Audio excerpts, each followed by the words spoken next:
കടത്തനാട്ടിലെ തിറമഹോത്സവങ്ങൾക്ക് പരിസമാപ്തി കുറിച്ചുകൊണ്ട് കടമേരി ശ്രീ പരദേവതാ ക്ഷേത്രത്തിലെ തിറമഹോത്സവം നാളെ ഏപ്രിൽ 11-ന് ആരംഭിക്കുകയാണ്. ഏപ്രിൽ 11 മുതൽ 9 ദിവസം നീണ്ടു നിൽക്കുന്ന പരിപാടി ഏപ്രിൽ 19-ന് സമാപിക്കും. വിവിധ പരിപാടികൾ, കലാപരിപാടികളോടുകൂടിയാണ് തിറമഹോത്സവം ആഘോഷിക്കുന്നത്. പരിപാടി ആരംഭിക്കുന്ന ദിവസം തന്നെ മെഗാ മെഡിക്കൽ ക്യാമ്പ് നടക്കുകയാണ്.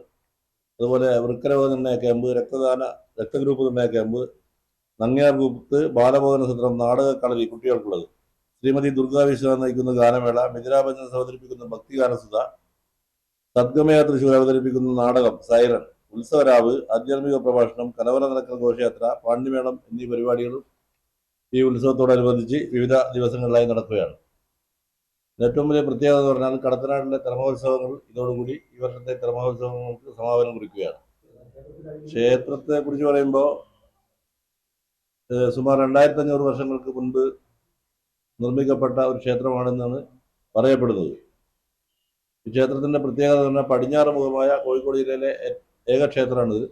അതുപോലെ തന്നെ ഒരു പീഠത്തിൽ 2 വിഗ്രഹം ഒരു പീഠത്തിലുള്ള അപൂർവ ക്ഷേത്രങ്ങളിൽ ഒന്നായിട്ടാണ് കടമേരി പരദേവതാ ക്ഷേത്രം കാണുന്നത്.